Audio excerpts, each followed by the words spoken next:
अखिलेश बताए उनके शासन में गौ संरक्षण के लिए क्या काम हुआ। श्याम बिहारी गुप्ता। समाजवादी पार्टी के राष्ट्रीय अध्यक्ष अखिलेश यादव द्वारा हाल ही में गौशालाओं को लेकर की गई टिप्पणी पर पलटवार करते हुए उत्तर प्रदेश गौ सेवा आयोग के अध्यक्ष श्याम बिहारी गुप्ता ने समाजवादी पार्टी से सवाल किया कि वह बताएं कि उनके शासनकाल में गौ संरक्षण के लिए क्या ठोस कदम उठाए गए। श्री गुप्ता ने कहा, हकीकत यह है कि समाजवादी पार्टी के शासनकाल में गौ सेवा को कभी प्राथमिकता नहीं दी गई। इसके विपरीत उत्तर प्रदेश की वर्तमान सरकार और गौ सेवा आयोग गौ माता के संरक्षण और संवर्धन के लिए पूरी निष्ठा के साथ कार्य कर रही है। उन्होंने समाजवादी पार्टी और उनके नेताओं को स्पष्ट शब्दों में चेतावनी देते हुए कहा कि भारतीय संस्कृति और सनातन परंपरा तथा गौमाता के सम्मान के साथ खिलवाड़ न करे। हिंदू समाज अब इसे सहन नहीं करेगा। गौरतलब है कि अखिलेश यादव ने कहा था कि हमें इत्र पसंद है, इसीलिए हमने इत्र पार्क बनवाए और भाजपा को दुर्गंध पसंद है, इसीलिए वह गौशालाएं बनवा रही है।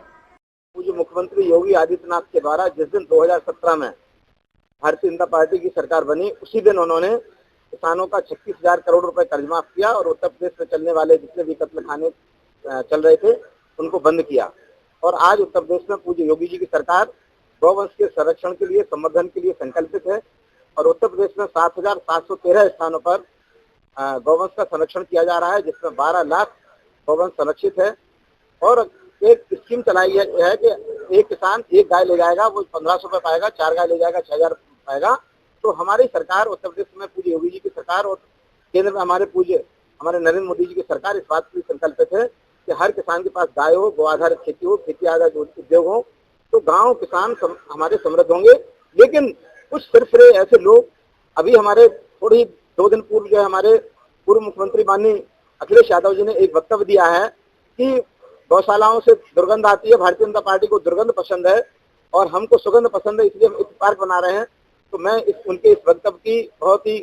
घनघोर जो है मैं उनका विरोध करता हूँ कि उन्होंने इस तरह का जो वक्तव्य देके बहुत ही हल्की बात कही है। वो स्वयं एक यदुवंश में पैदा हुए, यह उनका वक्तव्य जो है पूरे यदुवंशियों के लिए, पूरे यादव समाज के लिए, नंद बाबा के लिए, गोकुल के लिए, भगवान कृष्ण के लिए, भगवान बलराम के लिए और देश के संपूर्ण किसानों के लिए एक आपत्तिजनक है। और इस तरह का वक्तव्य देकर उन्होंने बहुत हल्की मानसिकता प्रदर्शित की है। आज हमारा उत्तर प्रदेश गौ सेवा आयोग, पूज्य योगी जी की सरकार, पूज्य मोदी जी की सरकार इस बात के लिए संकल्पित है कि इस तरह के जो वक्तव्य देने वाले लोग हैं, इनकी बात को हम लोग गाँव-गाँव तक ले जाएंगे और हम पुनः,